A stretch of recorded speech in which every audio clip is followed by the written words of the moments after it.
Hello, good evening, everyone, and welcome to At America. Thank you, everyone.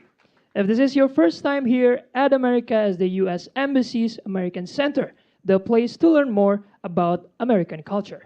Hello, everyone. My name is Aldi Rashid. I will be your e-guide for today's event, Restoring Diagnostic Confidence, the Role of QA in Laboratory Medicine. And I would like to say hello. Aku ingin menyapa untuk rekan-rekan kita dari Universitas Binawan. Boleh tepuk tangan? Dan selanjutnya teman-teman kita dari Institut Kesehatan Hermina. Yes, thank you everyone for coming to At America tonight. And I would like to also say hello to our online audience. And we have a question of the day to our online viewers. And the question is, what is the primary purpose of quality assurance or QA in laboratory settings? Is it A, to increase laboratory profits? Is it B, to ensure accurate and reliable test results? Is it C, to speed up laboratory turnaround times? Or D, to reduce the cost of laboratory reagents? If you think you know the answer to this question, submit it through our online platforms to get a special shout out at the very end of our event. And now, Sobat Amerika, sebelum kita memulai acara pada malam hari ini, aku ingin menunjukkan QR Code yang dimana dapat membantu teman-teman untuk mengakses presentasi dari para speakers kita malam hari ini dalam bahasa Indonesia. Jadi kami minta teman-teman untuk mengeluarkan device-nya, gadgetnya, handphonenya untuk meng-scan QR Code ini sembari alat penerjemahnya dipersiapkan. And now langsung saja, aku ingin memperkenalkan moderator untuk malam hari ini. She is a medical laboratory scientist at U.S. Embassy Jakarta. Ladies and gentlemen, please welcome Tanty Rachmawaty.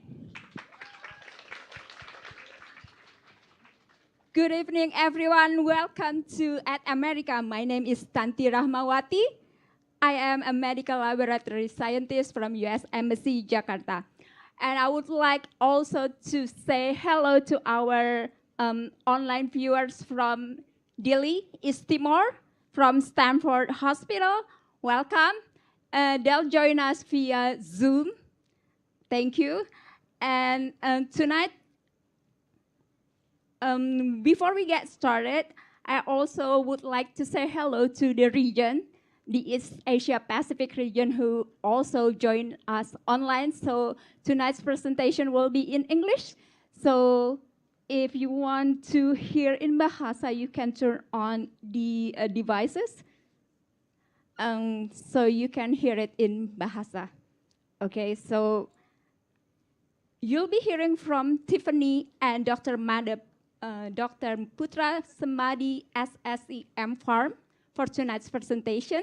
Our first speaker, Tiffany Hurst, started working at the U.S. Embassy Jakarta 2 years ago. Before she started working at the U.S. Embassy Jakarta, she worked at Mexico City.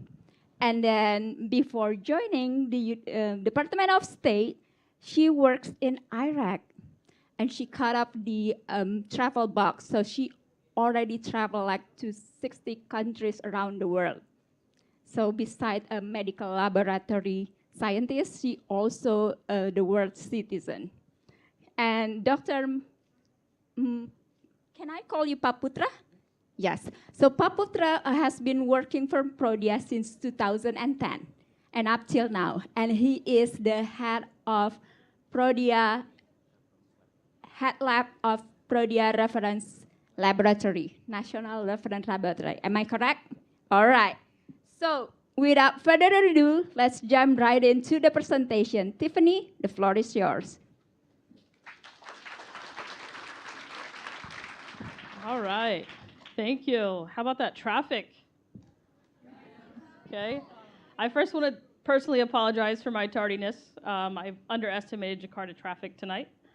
Our online viewers, sorry, traffic was crazy in Jakarta. So today we're going to talk about laboratory quality assurance. Okay, how many has ever heard of this before? Laboratory quality assurance. I can only see some of you. Quality assurance? How about quality control? There we go. Okay, so quality assurance is just the next step after quality control, okay? It's more of a round, full lab process, not just per instrument, per box, per machine, things like that, okay? So we're talking big picture. So first thing first,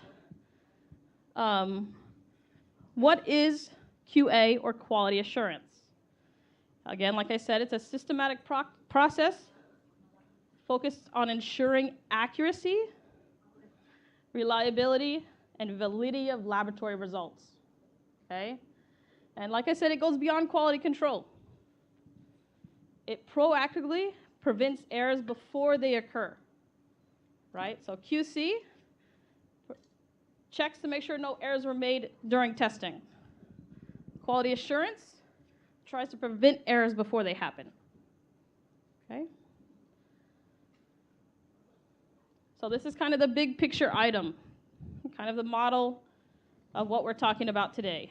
We have quality control, bigger picture is quality assurance, and even bigger picture is quality management system, okay? Why is it important?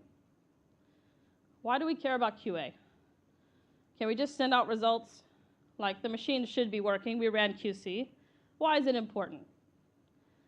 It's important to make sure our results are valid. It's important to make sure that our results are reliable, that no matter which lab they go to throughout Jakarta, they're going to get similar results. Okay? We need accurate diagnosis. If you don't get good results, how are you going to get an accurate diagnosis? We also need to maintain confidence in our results. If we're giving providers results that may be here one day and there the next, how are they going to be confident in making decisions based off of our results? Quality assurance also makes sure that our labs are efficient and effective. Okay? If we have to keep running tests over and over again to get good results, that's not efficient. Okay? One, it costs a lot of money, and two, it takes a lot of our time, right? And then lastly, it also helps us meet accreditation and regulatory requirements, which we'll also get into a little bit. So quality assurance has a couple of key components. We'll discuss, I think it's about 8 of them. Okay, so stick with me. This is a long process. It's a big system, so stay with me. So just some definitions so that we're all on the same page. We have what's called internal QC. Okay, that is something that's provided by the manufacturer, okay, that verifies the testing process. Okay, this is done routinely. It utilizes charts and reference standards. Okay, a lot of people call it control materials. How many people heard of control materials or control standards? Okay. If we get deviations in internal QC, it triggers an investigation. We need to know why our machine's not working. Why is our instrument out of control, right? And we need to perform corrective action. The next thing we have, next component, is external QC. Okay, this is outside the lab. Internal, inside the lab. External, outside. So a lot of places in the US specifically, but a lot of other places as well, will call this proficiency testing. Okay? Some places they'd rather call it external QC. Either or, it's the same thing. This can get pretty pricey. Okay, so a lot of people tend to cut this part out. But this is a very integral part to make sure your lab is getting the similar results as the lab down the street, as the lab, the next state away, things like that. Okay, and you can do it for relatively cheaply. What we call this is, did I hit next? No. We can do it for inter-laboratory comparison studies. okay, where your lab sends it to another lab. Okay, you get a result, you send it to another lab, they get a result, and you compare. Anybody heard of these? I see some head nodding, yeah? Okay, these are really cheap. This is an easy way to do external QC. And again, like I said, it ensures reliability and comparability across different facilities. Okay, it doesn't have to be the same lab facility. It doesn't have to be 6 different Prodias. Okay, it can be Prodia and another lab and another lab. Okay, is it okay if I use the word Prodia? Okay. All right. So, a little bigger picture item. Quality management system. We'll briefly touch on this and then break it down into its parts so that we encompass all of quality assurance. So, like I said, it's a structured approach to managing all aspects, every single one in the laboratory. From employee training, customer feedback, process mapping, following the blood tube from receipt all the way to storage. Okay, process mapping. And then performance metrics. How many errors you have. How many out-of-range QC data points you have. Things like that. So let's break it down a little further to make it a little easier to understand. I want to point out that QMS, Quality Management System, is not only a part of ISO. Has anybody heard of ISO 15189? Okay. It's also a part of CAP, which is the College of American Pathology. Okay? These are 2 regulatory bodies that help labs keep their quality assurance standards high. Okay? So ISO 15189 and CAP, or College of American Pathology. So what's in our QMS? Document and record management. Okay? This is the whole process of managing information in a laboratory.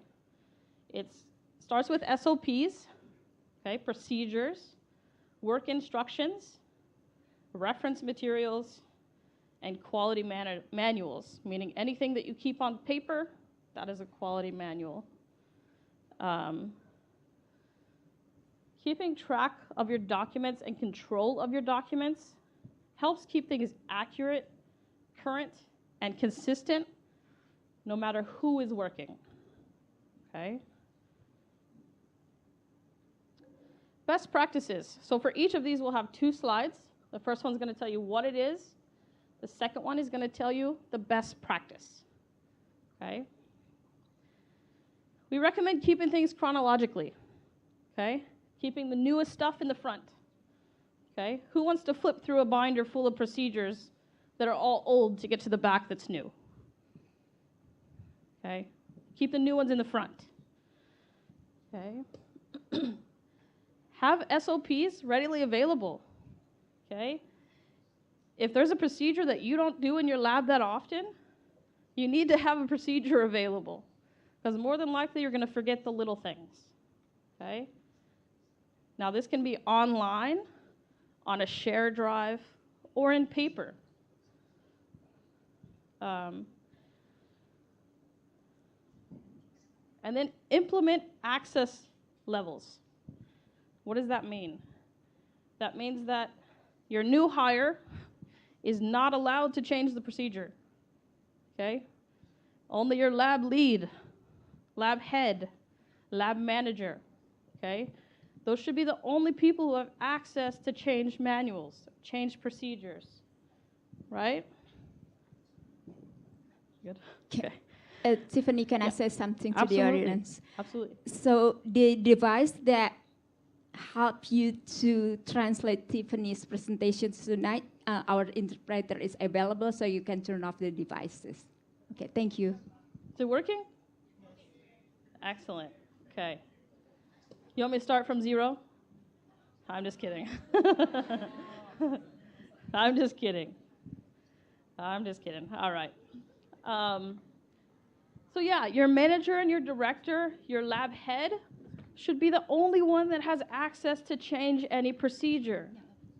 That doesn't mean that your new employee doesn't have the right to ask for a change. Okay?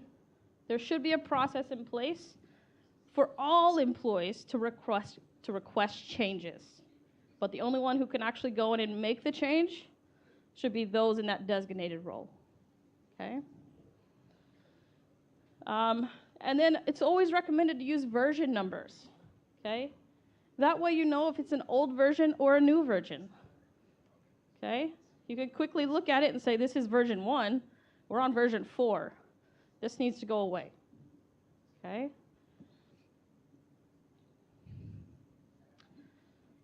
So change control. I kind of skipped ahead a little bit in what I was talking about. But it ensures changes don't just happen at random. Okay? It's a whole process to change something. It may sound inefficient, but it keeps changes from negatively impacting the quality and safety of results. Okay?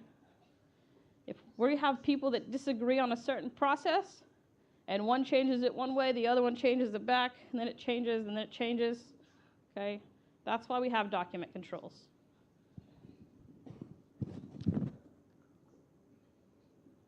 Okay, like I said, I'm going to tell you what it is, then I'll tell you the best practice. So for changes, there should be a written procedure on how something is changed. Okay, so there should be some type of procedure on this is how you request a procedure be changed or updated. Okay. There should be a formal system. Okay, there should be a team designated for review and approval. Documentation of a change should be made. There should be information in your system that you made a change on this date at this time, and your staff was notified. And then you should always, always, always monitor and evaluate after. So if you look at this little circle, it's the same thing. Okay? Request a change. Make sure that it's not going to negatively impact the quality of the test. Approve or deny. That's the team, okay, that may consist of a lab manager, lab director, and lab head. Okay? Implement the change and let your whole staff know about it. And then review. Always review.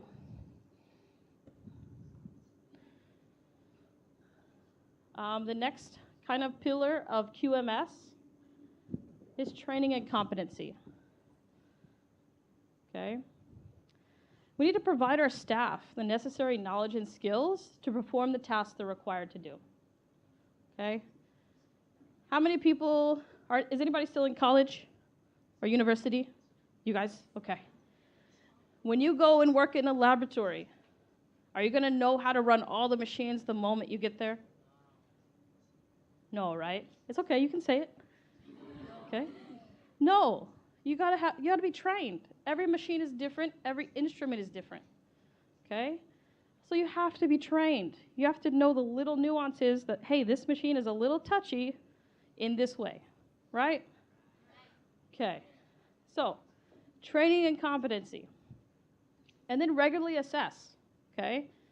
We normally recommend this happens on an annual basis, okay? That way, if, say, somebody went out on pregnancy leave, they remember in a year what they were supposed to do, okay? But also, you may have not worked in that section for a while, and you may have forgot. So regular competency checks are always important, okay? Not just initially.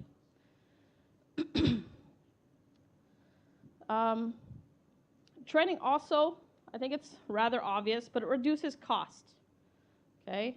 The less errors we make, the less extra work we have to do, okay? If we make an error, we could break a machine, okay? And then it's down. That's lost revenue, right? Lost money, okay? But also, if we mess up a patient test, we have to redo it. And then we run 2 tests on 1 patient, okay? So this is a cost savings thing. Make sure you're trained. Make sure you're training your people. And they have the skills to run the machines or do the processes that they're assigned in your laboratory. So, best practices. This should be tailored to what that person is going to do, okay? If they're not going to do phlebotomy, don't teach them phlebotomy. You don't have to train them in that, okay? If they're not going to work in hematology, don't train them in hematology, right? Use your resources as you will. But it should cover all the tasks in whatever department they're going to work in. If they are working in hematology, it should cover anywhere from sample handling, right? Because we have to know when to reject samples, right? It should include equipment operation. That one's kind of obvious, right? Validation, QC, procedures, and relevant regulations. How often do you have to run QC? How often? What do I have to report to the doctor?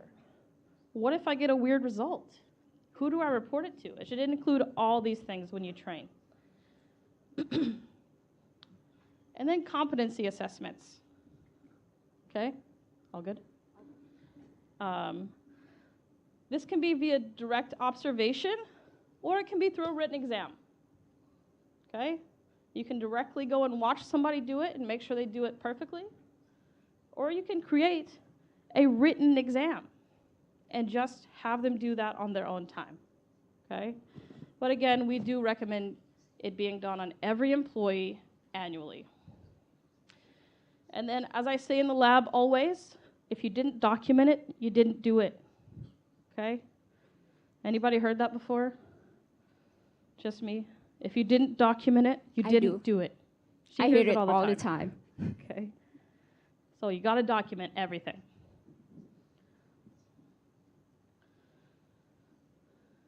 Next we have, I know we've been talking about SOPs, but now we're going to talk about the management of SOPs. Okay? We need to make sure the wording is very simple. Okay? Don't overcomplicate anything. And it has to be step by step. Okay? If you don't write it down in the procedure, if it's not a step in the procedure, and your staff doesn't perform it, they're not going to do anything right. Okay? So it has to be step by step by step. SOP management includes 4 different sections: development of SOPs, approval of SOPs, maintenance of SOPs, and then that word, version control, okay, or document control. Okay, so development. An SOP should have a structured, repeatable method for conducting analysis. It has to be repeatable, no matter who is doing it. Like I said, it should clearly outline each and every step, including equipment used, safety precautions, okay, data recording methods, who is able to do the test, who is not able to do the test, okay, how to report the results, how to interpret the results, all those type of things, okay? And it should be developed by staff members or management members that are performing that activity, okay? They're going to be the most knowledgeable in the steps to do it, so they should be the ones developing these. Maintenance and version control. They should be regularly reviewed, just like everything in the lab, okay? At least annually, right? Now, if a machine changes, a manufacturer changes, okay, a process changes in the lab, you have to change the SOP, okay? And then tracking of versions. I think we've talked about that 3 times now. But again, if you didn't document it, you didn't do it. Okay? So you must document which version you're working on and which version is the newest. Okay? All SOPs should be formally approved. Okay? Should be formally approved by a team of people, most likely lab manager, lab director, lab lead, something like that. Okay? And staff should be trained on all SOPs and changes. Please don't change something and not tell anyone, no matter how small it is. Okay? Equipment and maintenance. This is our favorite part, right? Maintaining the equipment. I see one head nod. Okay? Anybody like maintaining the equipment? No? What about calibration is our favorite part? Nobody? Nobody's favorite is calibration? When it fails and fails and fails? No, okay. All right. So this ensures accuracy by comparing your result to known results. Okay? It makes sure your machine is working properly. Not just that your process is proper, which is QC. And make sure your machine or your instrument is working properly, accurately. The frequency depends on the instrument, manufacturer, brand, okay, and regulations locally. Okay. Good Lord. Most of the time, okay, most of the time it's at least annually, at very least annually, or biannually. Okay, there are some instruments and machines that require it more often. Okay, there's one machine I can think of that requires weekly or daily. Okay, so it depends on the instrument. I do want to point out that, good? Okay, sorry. I do want to point out that calibration maintenance on equipment extends the lifespan. These instruments are very, very expensive. Okay? Who knows that they're expensive? Nobody wants to raise their hand for me today. Machines are expensive, yeah? There we go. All right. Now you woke up. All right. Very, very expensive. So we want to be able to use them as long as possible. We can only do that by making sure we're doing the equipment maintenance and calibration. And then you'll see the last point, document. If you didn't do it, if you didn't document it, you didn't do it. Okay, you gotta document.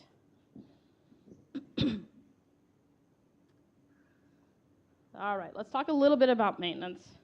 This keeps our machine in good working order. Okay, maintenance of a machine is kind of obvious, but it contains routine inspections. Okay, if you hear a weird noise, has anybody worked in a lab long enough to know that you get used to the sounds of your machine? Okay, and then you hear something weird and you're like, something's different. Something's different today. Okay, that's part of maintenance. I know it's a roundabout part, but you know something sounds weird. Okay? You know to start looking at it, like what is that, where is it coming from, right?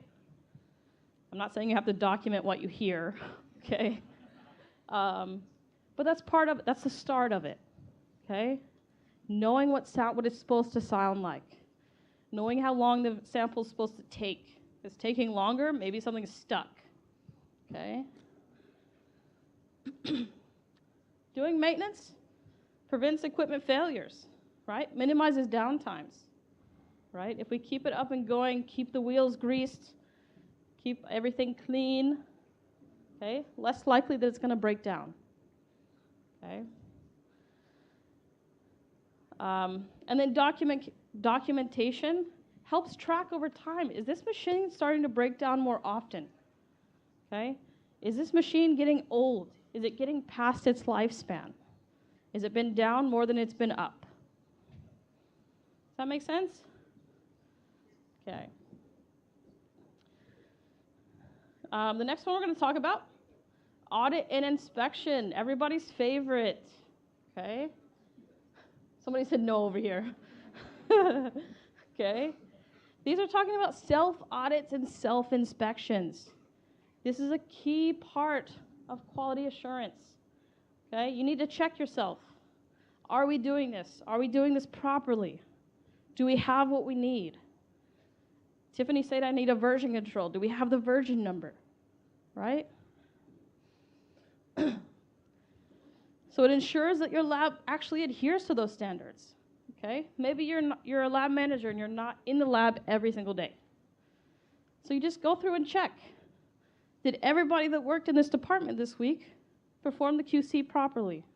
Right? And most importantly, it identifies areas for improvement. Okay, you can start tracking trends. Maybe people don't understand the procedure, so they're performing it wrong. That's an area for improvement. Okay. What? You need to speed it up. I have 40 minutes. We're fine. Okay, sorry. Okay. Okay. It includes, audit inspection includes planning, scheduling, and execution. And then everything I've been telling you about, documentation. You have to document that you inspected something, that you audited your own papers, okay? You audited your own documentation. You audited your lab. And then follow up. If you found any deficiencies, follow up. Find a solution, okay? Work with your team to say, hey, how can we improve?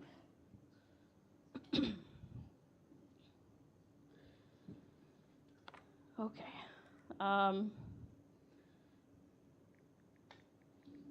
We talked about that. I'm going to talk really quickly about supplier management, okay? The reagents that we use in the lab, if we're getting bad reagents, we can't get good results, okay? If they're shipping them to us out of temperature range, we can't get good results when they're supposed to be refrigerated, okay?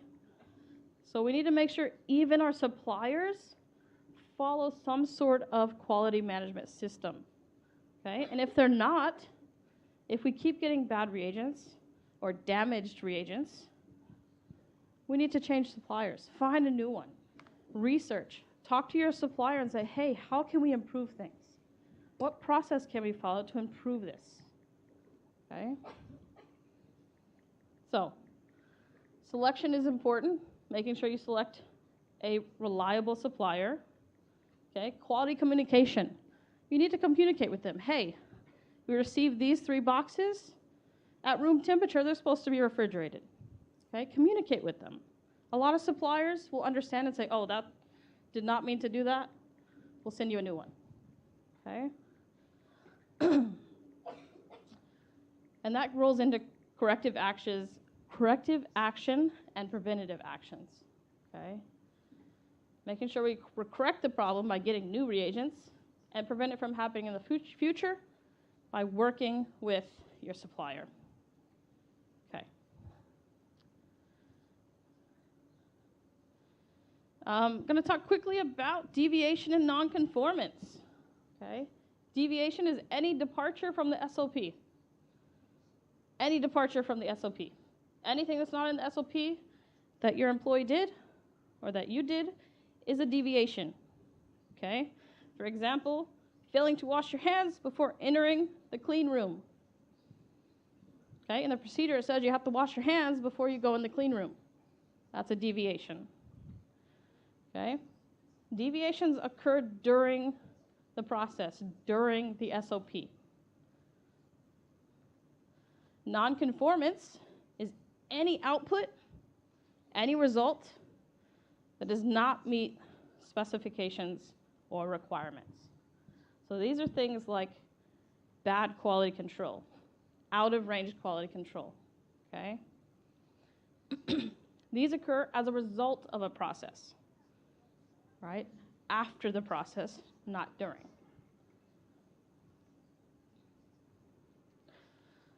So, for both deviations and non-compliance, we need to make sure we identify the problem, okay? Immediately identify what has happened. Go and talk to your employee. What happened? Why did we do this? Did we forget? Okay? What happened during the process? What happened after the process to get a deviation or a non-compliance? Okay?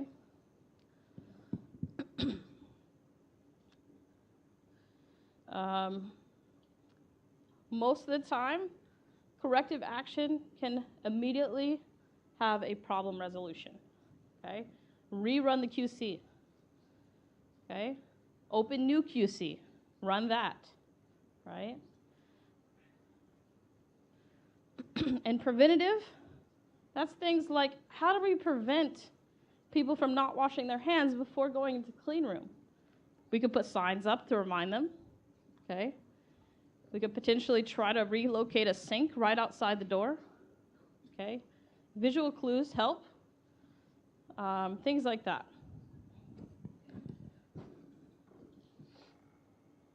All right.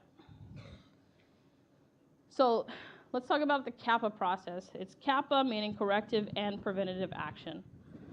This is the last kind of bullet point when it comes to the QMS, or Quality Management System, okay?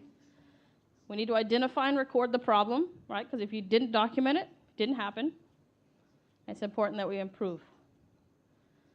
Investigate the root cause. Why did it happen? Okay, understand why it occurred. It's okay if it's just, hey, I messed up, I forgot, right? But we need to know why. Develop corrective action and preventive action plans. Okay, this is all written down. And then implement and verify that what you implemented worked. Is it still happening? Okay? Have we improved? Has it happened again in the next 2 months? Okay?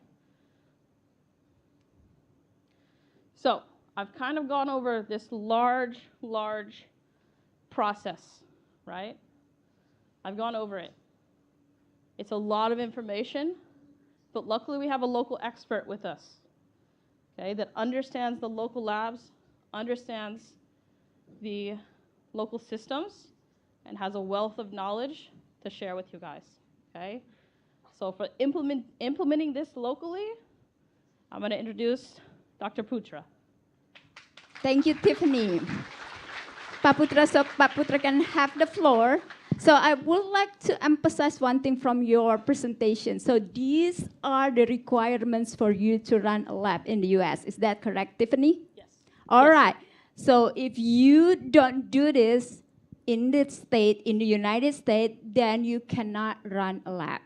So we would like to welcome Pak Putra to give the example. Thank you. First of all, I want to say thank you to US Embassy, Ms. Rosa, Ms. Tati, Ms. Tiffany also, to inviting us in this very beautiful event. So because most participants came from Indonesia, I think I will present in Bahasa, so they can get the point more clearly. Yeah, okay? Oke. Ya, tadi sudah dibahas dengan banyak oleh Miss Tiffany bagaimana tentang proses QA hingga QC. Nah, kita bicara tentang QC terlebih dahulu. Kami di Prodia sebagai contoh, QC adalah menjadi satu acuan umum yang harus dikerjakan dan dilakukan begitu. Nah, sebagai historical yang cukup singkat, bahwa kami sudah mendapatkan ISO 9002, kemudian 9001 itu tahun 90-an, kemudian tahun 2000-an 15189 tadi, dan tahun 2012 kita mulai untuk CAP. Nah, CAP inilah salah satu-satunya standar ya yang memang menjadi requirement penting untuk supaya standar implementasi yang dikerjakan oleh lab itu bisa setara dengan apa yang dikerjakan oleh lab di Amerika. Apa itu CAP? College of American Pathologists gitu. Nah, beberapa poin yang kita coba ramu dari sekian ISO yang kita pernah kerjakan adalah kita perlu menerapkan apa yang disebut dengan stringent quality control program. Kita bisa menetapkan apa yang disebut dengan daily quality control, itu mulai dari pre-analytic, ya, dari mulai registrasi, sample preparation, sampai dengan sample collection. Semua itu tidak luput dari proses analisis, proses jaminan kualitasnya, cross-check, dan lain-lain. Begitu juga untuk analitik. Kemudian tentunya post-analitik.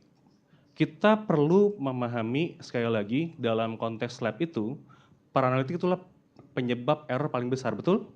60-70%.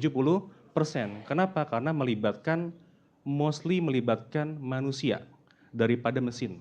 Dan manusianya tidak hanya petugas lab, ATLM, tetapi banyak adalah pasien dan lain-lain.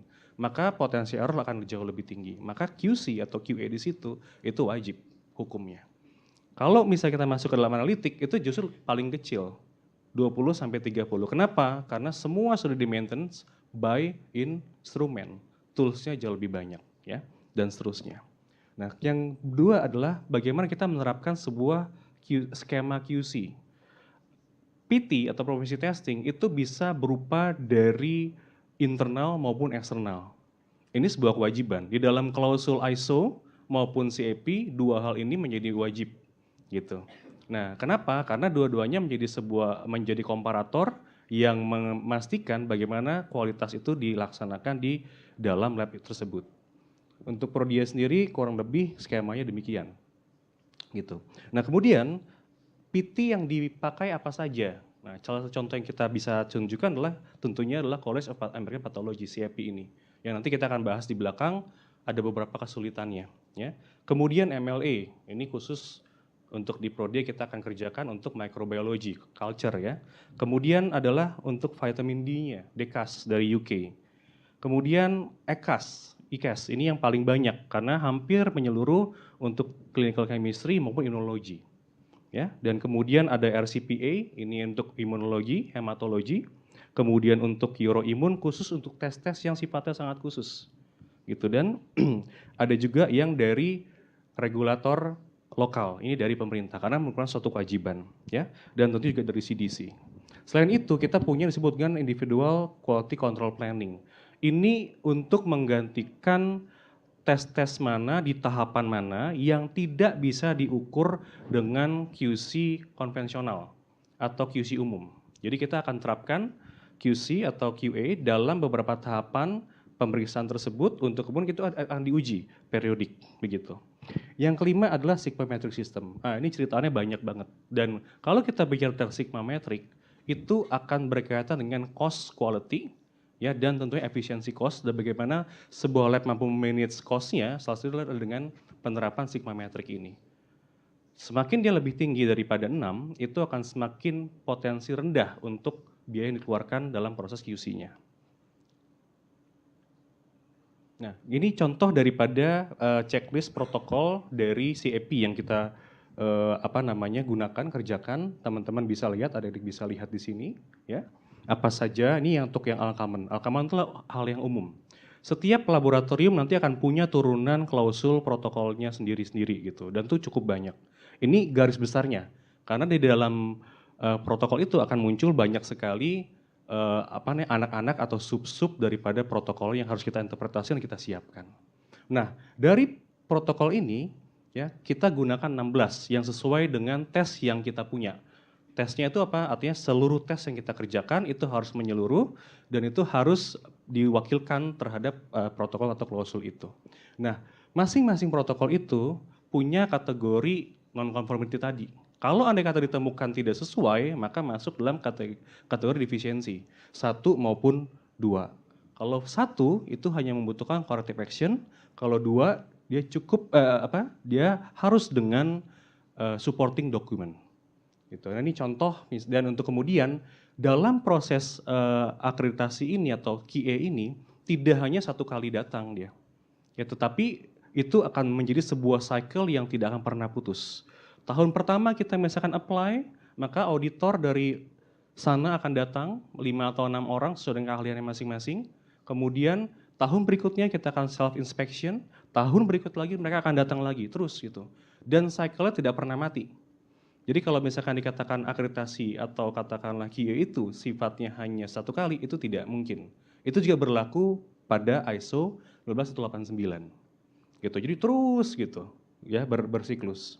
Nah, ini contohnya dari yang self inspection, ya. Ini saya tutup gitu, ya. Ini yang contoh yang kita kerjakan. Kemudian inilah contoh laporan dari auditor yang berkunjung, visitasi, merecek semua kesesuaian dan seterusnya, gitu. Nah, bagaimana dengan protokol atau checklistnya? Kita bisa lihat, ini seperti ini. Jadi teman-teman ATLM ya, ini merupakan tantangan ketika Anda ingin menerapkan sebuah jaminan kualitas. Kenapa? Karena setiap klausul protokol itu harus masuk ke dalam protokol internal Anda sendiri. Dokumen SOP di rumah Anda sendiri. Anda harus sadur itu, masukkan sebagai pustaka utama, mau tidak mau. Nah, maka saduran itu harus tepat interpretasinya. Dan kita harus pastikan apa maknanya, kemudian dia kira-kira masuk ke dalam tahapan apa, ya, kemudian penjelasan detailnya seperti apa, dan kemudian evidence of compliance-nya yang seperti apa, gitu. Nah, kesulitannya adalah bahwa antara kepala lab atau katakanlah supervisor lab kadang tidak sama dalam menginterpretasikan satu klausul. Nah, maka disinilah kerjasama tuh sebuah tim dipimpin oleh lab director, ya, kemudian lab manager, kemudian lab supervisor, dan staff itu saling berkompromi di situ, saling berdiskusi untuk menginterpretasi ini semua. Ini contohnya, ya. Ya, jadi ini penting gitu. Kemudian kita masuk ke dalam QC atau PT tadi yang sudah dijelaskan oleh Miss Tiffany tadi. PT khusus buat CAP atau katakanlah mungkin yang PTP dari luar negeri, itu kesulitannya adalah kebanyakan adalah permasalahan shipment. Kita bisa bayangkan ya, shipment dan berbagai macam perubahan peraturan di negara kita itu kadang baik dan juga mungkin kadang ada dampaknya begitu. Nah, dampaknya salah satunya adalah kepada PT. Dari Amerika jauh-jauh datang, transportasi cukup mahal, bahannya susah, tiba-tiba ketahan di biaya cukai 1 minggu, 2 minggu, 3 minggu gitu. Kita sudah bersurat gitu ya. Dan karena memang tidak bisa dikelola secara khusus, maka mau tidak mau harus menunggu. Terkadang ada yang 1 bulan baru kita bisa terima. Nah, atau katakanlah jangan begitu, tapi katakanlah misalkan tepat waktu hanya 3 hari setelah shipment dari US ke sini sampai, datang dalam kondisi sudah hangat atau room temperatur, padahal dia harus dalam 2-8 derajat. Nah, itu akan jadi permasalahan. Itu challenge-nya gitu. Ya. Nah, untuk kemudian apalagi di dalam CAP itu karena pengelolanya adalah para klinisi patologis dari Amerika, maka ketika bahan itu diberikan kepada kita di Indonesia, itu menjadi tantangan tersendiri. Kenapa? Karena patologis kita atau tim kita itu terkadang memunculkan berbagai macam interpretasi yang barangkali bisa berbeda. Contoh, kita bicara dengan telur cacing. Ya. Di Amerika mungkin orang cacingan jarang ya. Lebih banyak di kita ya. Tapi PT-nya itu PT kita gitu. PT untuk kita maksudnya. Nah, PT itu dibaca oleh kita dengan interpretasi kita, maka bisa jadi itu akan berbeda dengan pendekatan, walaupun sebenarnya harusnya base reference-nya sama gitu, tapi itu cukup banyak dan kita temukan demikian gitu. Ya. Jamur juga demikian. Nah, kemudian limited peer review yang ketiga ini. Ini juga menjadi menantang, kenapa? Karena kondisinya adalah beberapa instrumen itu yang kita gunakan kadang itu khusus atau tesnya khusus sehingga kita tidak punya teman untuk dipirkan. Mekanisme penilaian PT oleh penyelenggara itu adalah ada terhadap batasan, dan juga batasan itu dikelompokkan terhadap peer-nya masing-masing. Kesamaan metode, kesamaan alat, dan kesamaan kelompok-kelompok yang lain. Kadang penggunaan instrumen tertentu tidak ada di negara yang lain atau terbatas. Makin terbatas dia, maka untuk mengkalkulasi secara statistik maka akan jauh lebih terbatas gitu. Begitu juga tentang special material condition ya. Yang ini sangat-sangat related untuk kondisi yang sangat-sangat khusus, sehingga ini akan menimbulkan cost issue di situ. Nah, berikutnya lagi adalah bagaimana kita memanage kompetensi. Adik-adik penting sekali di dalam CAP ini bahwa tuntutannya adalah 6 elemen kompetensi yang harus dimiliki oleh seluruh ATLM, wajib gitu. Maka ketika melakukan training, membuat materi training, membuat implementasi sehari-hari, itu wajib menerapkan 6 ini. Termasuk juga mengkaderisasi staf tersebut agar menjadi supervisor dan seterusnya. Kemampuan pertama adalah direct observation of test performance, kedua monitoring of test result reporting, Ketiga adalah review of quality control, record dan seterusnya. Kemudian direct observation of instrument maintenance. Yang kelima adalah assessment of test performance by external PT gitu ya. Yang terakhir adalah evaluation of problem solving skill. Harus punya keenam ini. Nah, maka teman-teman sekarang udah mulai tuh bisa mempersiapkan hal tersebut. Nah, ini akan sangat berkaitan dengan apa? Dengan kriteria dari tes yang kita acu dari KLIA. Di mana tes tersebut itu dikelompokkan menjadi 3, wave, moderate complexity, dan high complexity.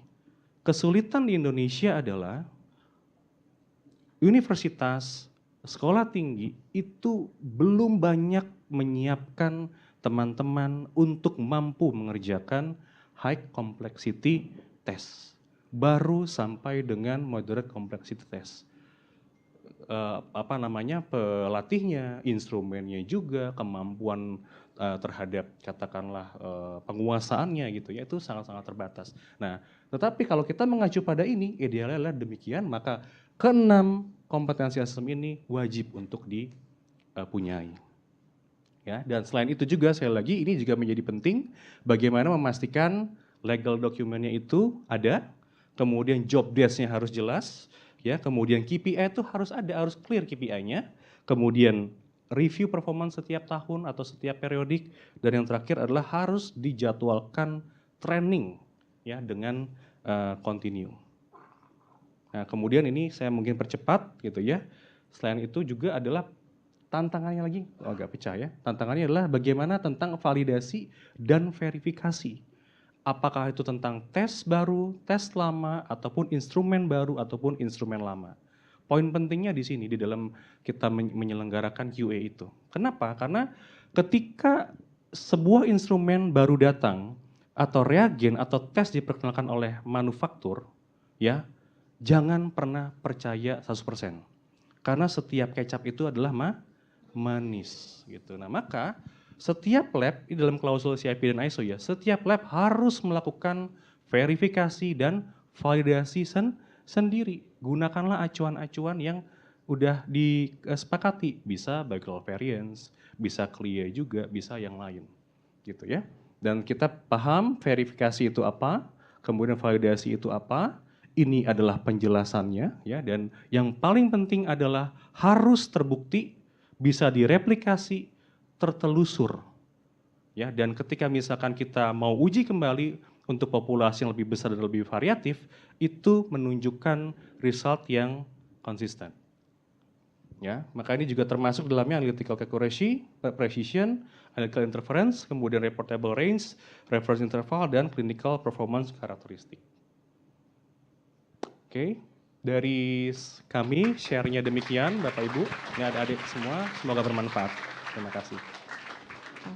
All right, thank you, Doctor. Yeah, thank you. Thank you so much. So now we'd actually like to open it up for questions.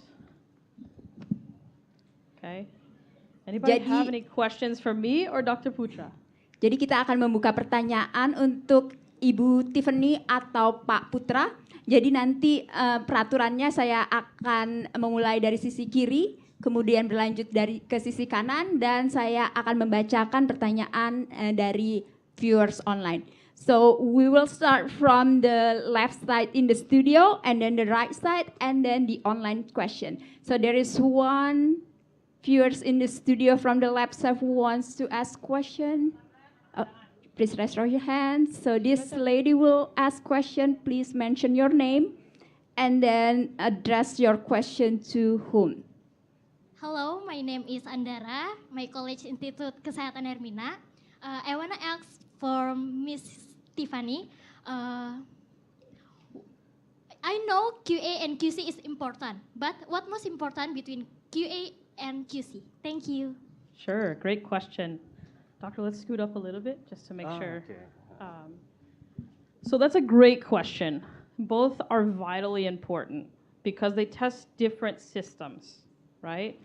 And you want to test the whole system, okay? So like I said, QC, test that your process is working. Quality assurance, test that your instrument and everything before and after is working, okay? So it really is a complete process. doing one without the other just doesn't work. So I know that's not a great answer, but that is my opinion. Yeah. So it's to both, yeah, both for Definitely QA, both. QC. You have to do both to have a reliable quality lab. But the first is QA and next is QC. QC comes first, okay? QC Because first. QA is a bigger process, okay? So first set up your QC. If you're starting a lab from the ground floor, you got to set up your processes, okay? Set up your instrument, set up your QC, and then once everything is set up, that's when your QA comes into plan. Okay, but you have to do both. Okay, thank you so much. Yeah. Pak Putra, are you on board with Tiffany or you want to add something to it? Ya, pada dasarnya sama sih. Tapi gini, implementasi yang pas ya adalah bersamaan. Lab harus mendefinisikan QA dan lab harus mendefinisikan QC secara bersamaan. Ketika dipaksa, salah satu yang mana nih yang paling duluan?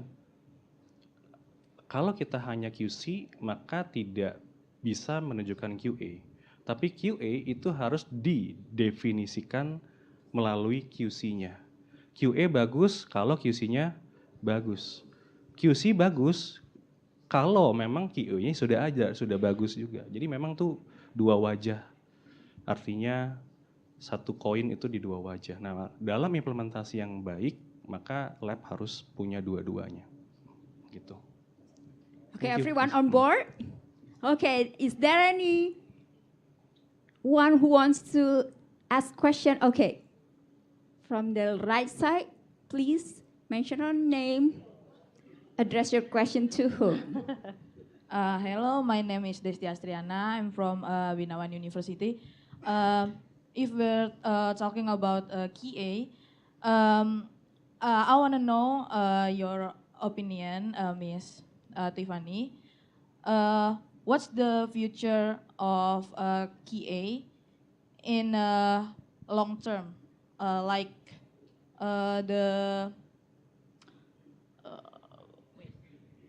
in laboratory medicine in long term? So, are you trying to say the impact of QC? Yeah, I understand. in the long term. Sure. Yeah. Excellent. Thank you. Thank you. Thank you. So I see QA in long term. I have a feeling it's going to be a lot of AI. Okay, everybody knows what AI, artificial intelligence is. Okay, it's already starting in that process, very baby steps. Okay, but a lot of things are going in that process or in that kind of pathway. So very long term, I see that AI as being a predictive value. Okay, predicting when things are going to go out of range, predicting when, hey, maybe this result isn't right before your QC doesn't pass. Okay, that's just my opinion. Yeah. And trust me, she makes me into it. How about Dr. Prodia? Putra? Pak Putra, do you want to say something about QA in the future and the impacts in the future? Yeah, QA in the future, yeah, absolutely, I agree with Miss Tiffany. AI will dominate the QA process in future lab medicine. Ya. Tapi kalau kita bicara tentang impact jangka panjang nih, kalau definisi tadi seperti itu gitu, bahwa tujuan QA itu sekali lagi adalah memastikan lab itu mencapai tujuannya. Paling sedikit lab itu ada 3 tujuannya. 1, quality-nya paling bagus. 2, waktu atau TAT-nya itu paling singkat. 3, itu adalah cost-nya affordable atau cost-nya efektif.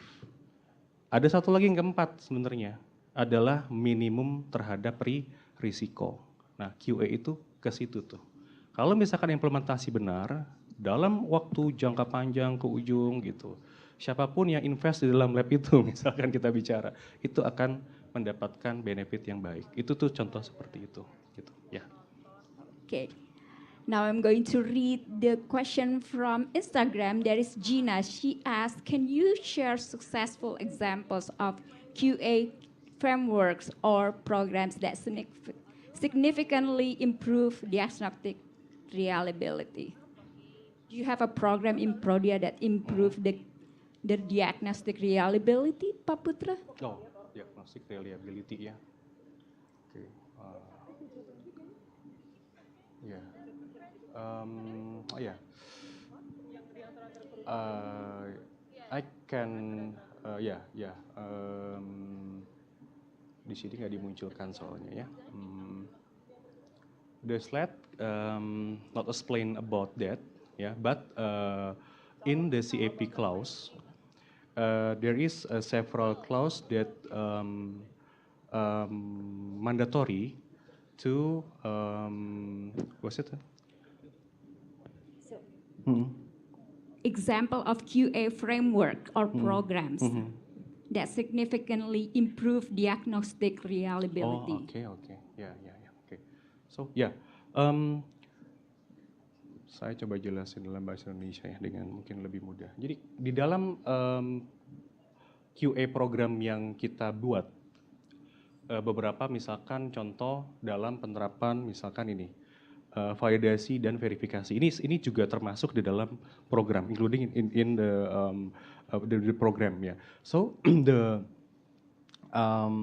validation and verification standar itu akan membuat banyak capaian terhadap hal-hal yang sifatnya nanti berkaitan dengan kualitas dan seterusnya itu akan masuk. Contoh biasanya kalau kita bicara tentang validasi dan verifikasi ini, penerapan nilai-nilai tertentu, misalkan pada biological value tertentu yang berkaitan dengan klinis tertentu, itu akan sangat membantu supaya pasien itu bisa mendapatkan nilai ataupun tujuan yang dikehendakinya. Begitu. Nah, di sisi lain, ini terkait dengan pasien. Di sisi lain, untuk si lab sendiri, maka proses QA ini itu akan sangat bisa mempermudah kita mencapai tujuan. Contoh, kalau kita bicara tentang kecepatan for state sample request or we call CITO ya in lab ya, itu kita bisa mencapai dia dalam sekian persen. Nah itu akan sangat membantu si katakanlah si klien atau si pasien untuk bisa mendapatkan apa yang tepat di situ. Itu salah satu poinnya gitu. So is stopgap help for improve diagnostic reliability and it's a part of the QA, Tiffany? Ask the question. Stopgap in the process of like producing a lab result. For instance, a critical results. Sure. So a lot of stopgaps are things like the QC that you run. Okay, QC is still a part of QA, right? If it doesn't pass, we can't release results, right? So that is a stopgap. Things like calibration. If your calibration doesn't pass, that's a stopgap. Okay, if you get a weird result, okay, how many people have had a weird result that doesn't match why the patient is there? Okay, that's still a stopgap. Correlating it to the patient symptoms. Jadi saya akan jelaskan dalam bahasa Indonesia apa itu stopgap. Jadi stopgap itu adalah suatu program kalau di Amerika ketika ada sesuatu hal yang membuat kita harus berhenti dan mempertanyakan mengapa hal itu terjadi, baik itu terhadap QC atau hasil pasien. Dan itu adalah sesuatu hal yang biasa di Amerika. Saya tahu di Indonesia itu belum ada, tapi ini hanya suatu contoh kenapa ada stopgap itu untuk menjadikan hasil lab itu lebih bisa diandalkan. Gitu ya. Ada pertanyaan lagi dari sisi sebelah kiri? Any question from the left side? Bisa. Okay, this gentleman on the very left. Go ahead. Boleh. Perkenalkan, nama saya Muhammad Rafli dari Institut Hermina Kesehatan. Sebelumnya izin bertanya, bagaimana penerapan kontrol dokumen dapat mendukung mutu hasil laboratorium? How the implementation of a document control can support the good lab result? Sure. Makasih. I'll go first and then you want to go? Is that okay? Okay. So, documentation, right? Documentation of QC is important because it allows you to recognize what are called shifts and trends, okay? Say you ran the QC for a month, and all of a sudden you see in the graphing that all of a sudden it jumps up after you change the reagent, okay? If it jumps, that's called a shift. That means something in that reagent is different from what you were running prior. Whether it was shipped differently, the QC, maybe the QC is new and it's different, okay?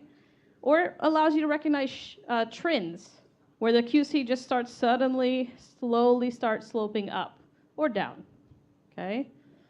That's why documentation is so important. It allows you to recognize that the machine or the instrument is going bad or going awry, going in a bad way before it starts affecting patients.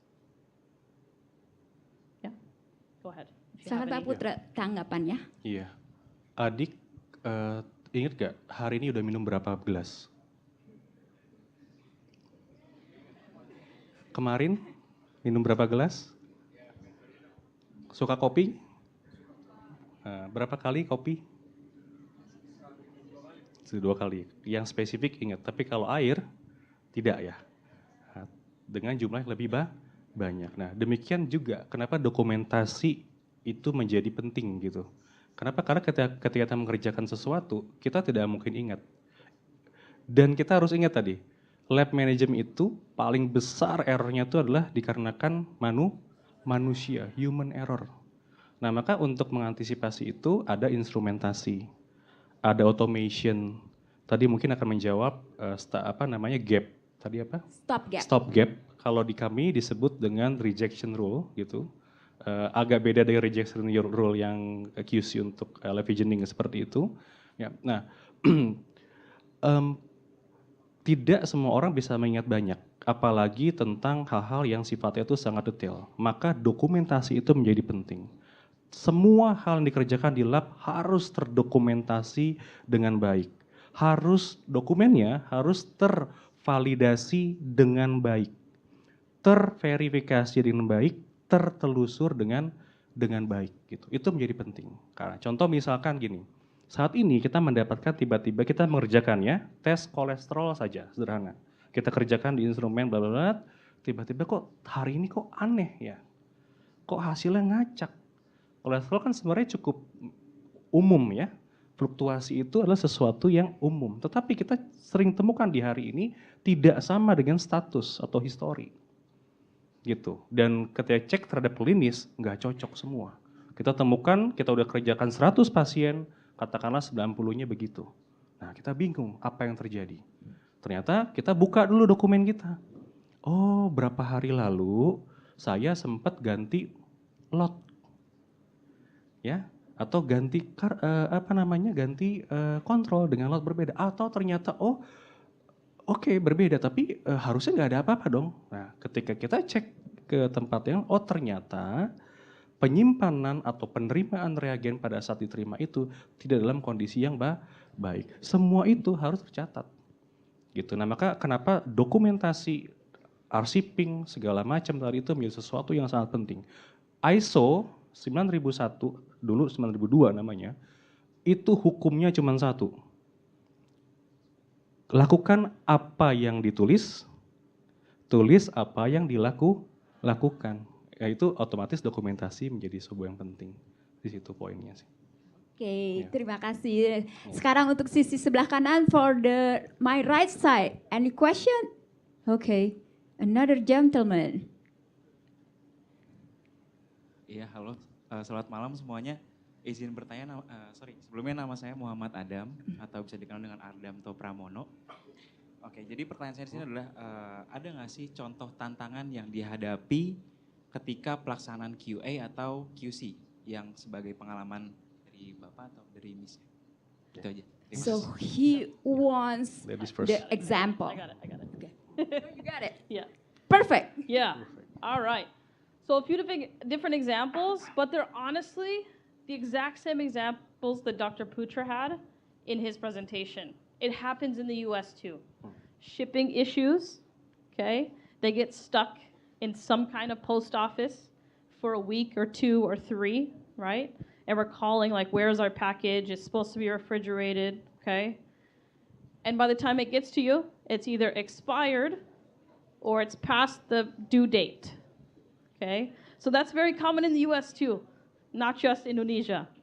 The other thing that happens is damage to the package, okay? If proficiency testing is coming in, it gets damaged. Something heavy gets put on it, okay? I would say for our QA systems, those are the 2 most common that are happening with our proficiency testing. It either gets damaged and starts leaking and shipping, or it's not shipped properly, or it gets stuck. And I'll leave more examples if you have one. Yeah. I think it's the same, and you already answered his Okay. question. Yeah. So we move on to the last question from online viewers. It's from Reddy. He asked about AI. Can AI replace the medical laboratory personnel, in a term of QA That is the million-dollar question. and validation? Oke. Ya. You want to take it? You want me to? Ya. It's up to you. Ya, dalam ini supaya teman-teman juga paham. Susah menjawab ini, gitu. 5-6 tahun yang lalu itu lab medis itu sudah mulai dimasuki dengan smart solution. Artinya semacam AI yang sederhana untuk bisa menerapkan hukum-hukum bacaan, misalkan seperti slide ya, entah itu hematologi atau patologi anatomi itu ya. Itu sehingga akan membantu dokter untuk bisa menjuruskan pemeriksaan itu lebih kepada apa gitu.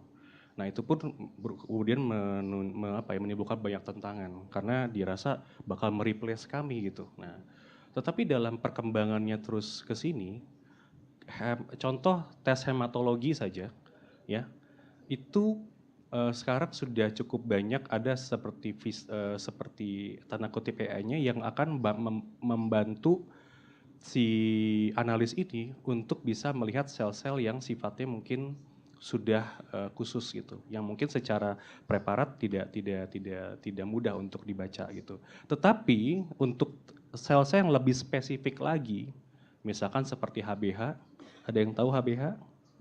Ya, nah itu tidak atau belum, bukan tidak tapi belum bisa gitu.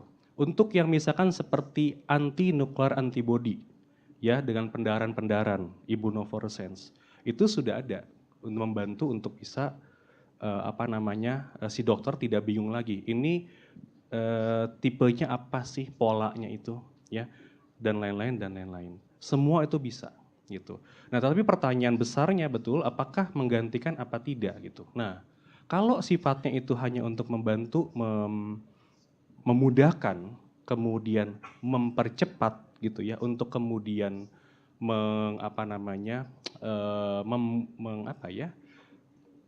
agar tidak banyak pertentangan antara satu ahli dengan yang lainnya, maka AI itu akan sangat membantu.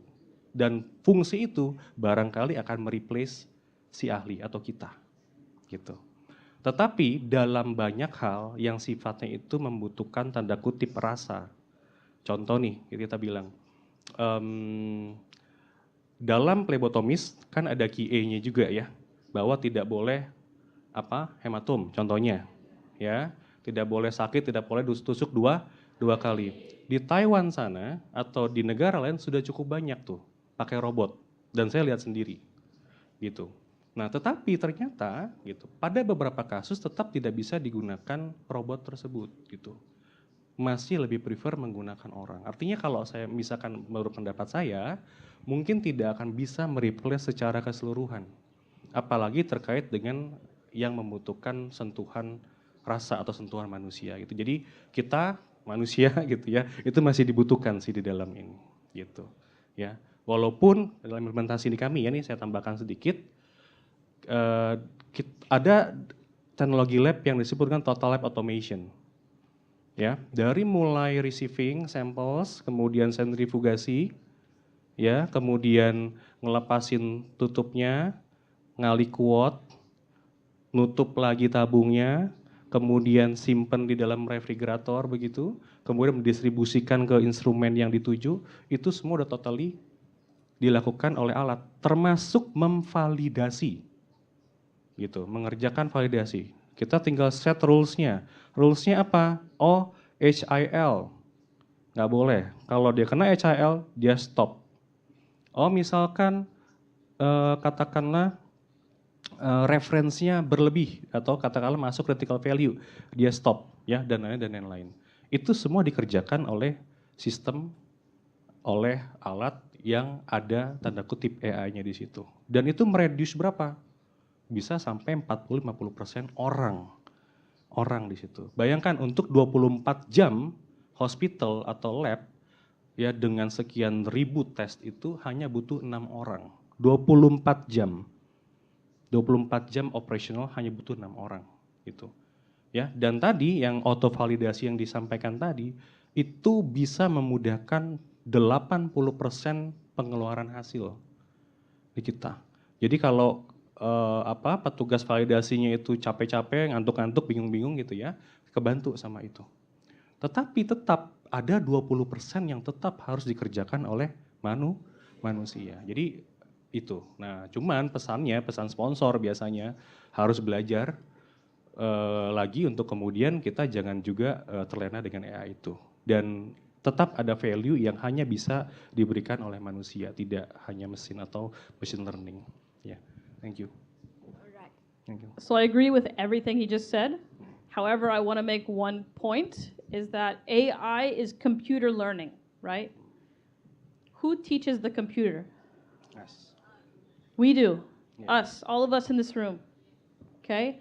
So, as he said, there may be a reduction in need, but there'll always be a need. Somebody has to teach the computer what to do. Okay? So keep that in mind. All right. Absolutely. Thank you guys for tonight's presentation, and hopefully tonight's presentation will give a new horizon to restore diagnostic confidence. And back to Aldi. Thank you. Thank you to our amazing moderator and speakers for such an insightful discussion today.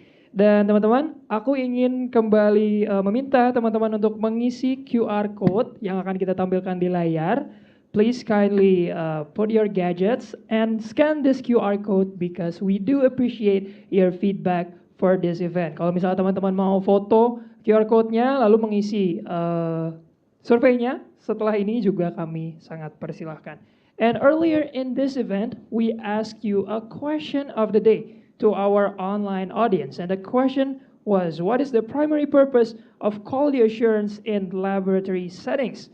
And the correct answer to that is B, to ensure accurate and reliable test results. So congratulations to Faiza Putri from YouTube for getting the answer correctly. And for more information about America, you can follow our social media on Instagram, Facebook, X, YouTube at AT America. And that marks the end of our event for today. My name is Aldi Rashid with the entire America team saying thank you and see you guys at the next America event. Bye everyone.